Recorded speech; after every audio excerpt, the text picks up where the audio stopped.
I never thought imaginary friends could lead to danger. My son Cade is smart. He's only 6 years old, halfway through the first grade, and he's already begun reading books that even I struggle to get through.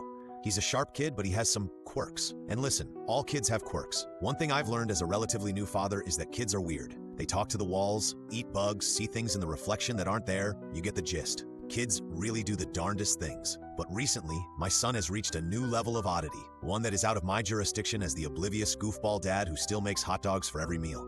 I became a single parent after my wife passed a few years back. It's been impossibly difficult. I won't sugarcoat it. Being the sole caretaker of Cade has been the single hardest thing I've ever had to do next to attending my wife's funeral. Cade, though he was only 4 at the time, took his mother's passing hard. He would ask for her constantly, throwing wild fits, thrashing around like a fish out of water. At any minor inconvenience, he would beg for his mother. I didn't know how to handle it. He'd often throw tantrums in public, wailing like a banshee in Home Depot, as passersby would stare with judgment spilling out of their wide eyes. I felt utterly helpless. All I could do was attempt to calm him in a hushed tone, promising that Daddy was there to help him. But Daddy was not enough. Every child needs their mother. I remember wishing I had the funds to take Cade to see a child psychologist, or at least a licensed medical professional. I work in construction and barely make enough to pay each month's rent, let alone provide healthcare for my poor son. Looking back now, I should have downsized so I could afford it.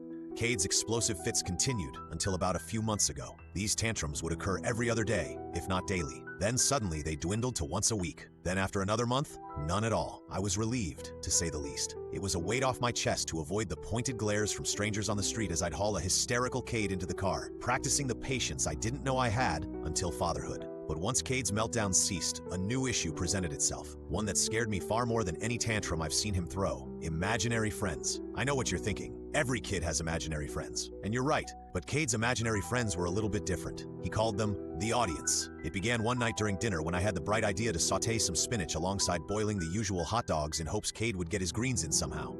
I scooped a heap onto his plate and placed it in front of him, beckoning him to try. "It's good," I said, feigning a smile. "Popeye eats it to get big and strong." Cade looked at the plate, quizzically, looked at me, and looked back at the plate.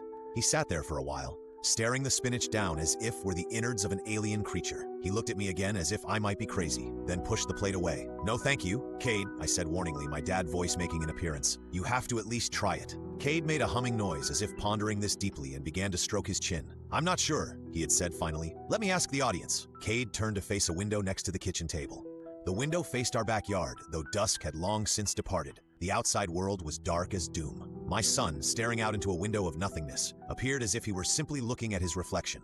The lights in the kitchen and the contrasting darkness outside created a mirror-esque effect. "What do you think?" There was deafening silence for a moment. I arched an eyebrow, waiting for the imaginary response from this mysterious audience. It was the first time I'd heard him mention them. I figured it was his new foolproof method of avoiding any vegetable consumption that evening.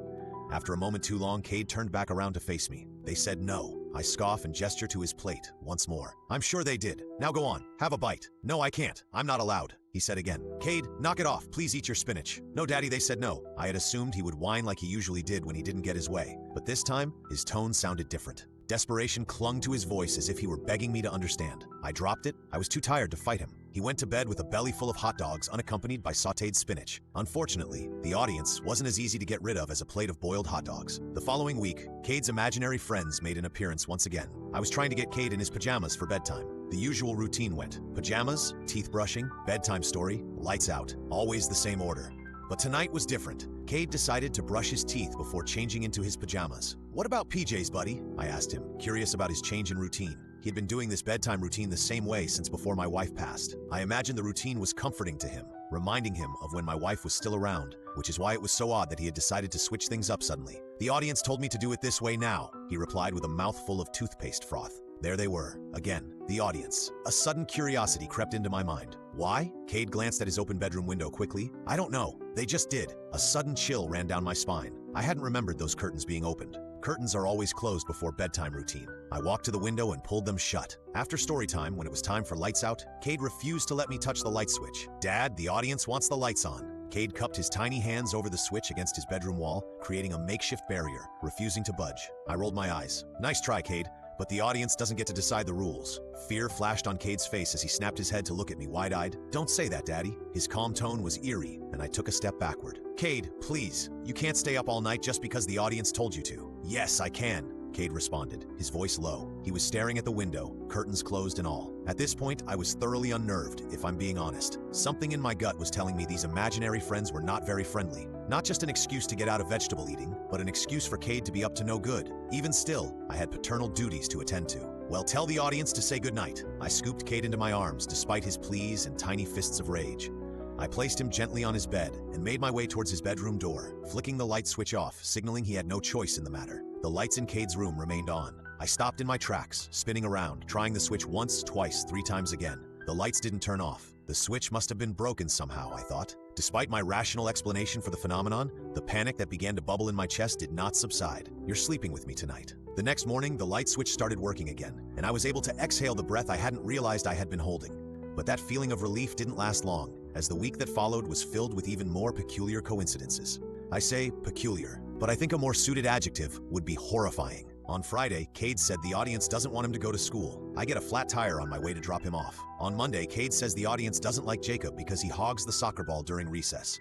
On Tuesday, Jacob falls and breaks his arm. He'd be out of school for 2 weeks. On Thursday, Cade says the audience doesn't like Mr. Teddy, Cade's favorite stuffed animal, anymore. Mr. Teddy is found slashed open from the belly up, fluffy guts spilling from his abdomen. I began having trouble deciphering whether this was Cade's new method of acting out, or if there was really some ominous force at play. I could have rationed each occurrence away by blaming Cade, but I knew in my soul that Cade wasn't that kind of kid. He was sensitive and bright. He was no teddy bear killer. The audience began to infiltrate my thoughts more than I would have liked it to. It was all Cade talked about, and more often than not, the audience would lead Cade down the path of destruction. Everything came to a head this past Saturday night while I used the bathroom, leaving Cade unattended in the living room watching an episode of his show. As I was washing my hands, I heard a loud crash, followed by a glass shattering. I ran to the living room and found Cade, looking guilty as ever, standing next to a wedding picture of my wife and me, glass scattered across the hardwood floor, smashed to bits. My instinctual response was to make sure he wasn't hurt, which, thank God, he wasn't. But afterward, an inexplicable anger coursed through me. Cade, why would you do something like that? It wasn't me, it was them, the Audi. Go to your room, I shouted, and Cade scurried up the stairs in tears. After a few minutes of feeling consumed with guilt, I started towards his room to apologize. I stood in front of the doorway for a moment, preparing myself for a long apology when I heard Cade's voice. He was talking to himself in his room. Well, he was speaking to someone, but I heard no response. But I don't want to do that, I heard him murmur. I love my daddy. I walked into Cade's room the second I heard him referring to me, and he looked spooked, like I had caught him with his hand in the cookie jar. He was positioned by the window, kneeling, facing the blackness of the night beyond. I could have sworn I saw something moving by the window, a figure cloaked by the lightless sky. Cade? I said slowly. Who are you talking to in here? Cade didn't respond. Instead, he got to his feet, arms hanging by his sides, and dramatically flopped onto his bed, face pressed into the mattress. This was Cade talk for get the hell out of my room. Though I was still fixated on the window exposed by the open curtains, I snapped out of my trance to focus on my priorities. Cade, I say softly, Daddy is very sorry for yelling. Cade let out a humph, but kept his face against the mattress, refusing to look at me. Is there something you want to talk about? Maybe a reason why you're feeling sad? I tried to coax it out of him, but he wouldn't budge. It wasn't me, he had said, his voice muffled by the bedding. It was them. You didn't break that picture of Mommy and I? No, it was them.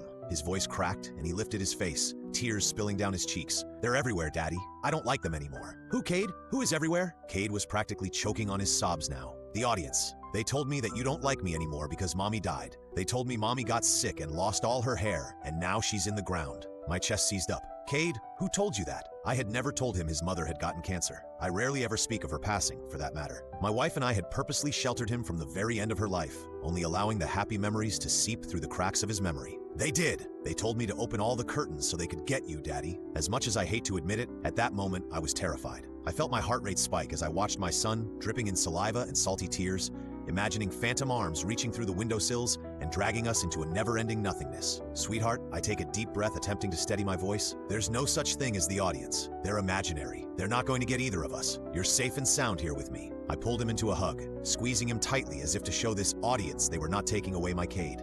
They're real, I heard him whisper, his head buried in my shoulder. That night, I lay with him in bed until he fell asleep. I was careful not to wake him as I kissed his rosy, tear-streaked cheeks goodnight, ensuring he was finally out. I felt at peace knowing he was tucked in bed, safe. I made my way downstairs to tidy up the kitchen, cleaning the pile of stray dishes left from dinner. I went over to the sink and began scrubbing. I had only gotten through maybe 3 or 4 when I saw something out of the corner of my eye. I froze, instinctively, fixating on the pan in the sink, mid-scrub. There was something in the window, something my intuition was screaming at me not to look at. It was peeking at me, rising slowly into my peripheral vision. I felt the hairs on my arms rise, a chill running through me. Something was right in front of me, standing in front of the window. I couldn't bring myself to look. If I'm being completely honest, I was scared shitless. I could feel it staring at me, its eyes burning into the top of my head.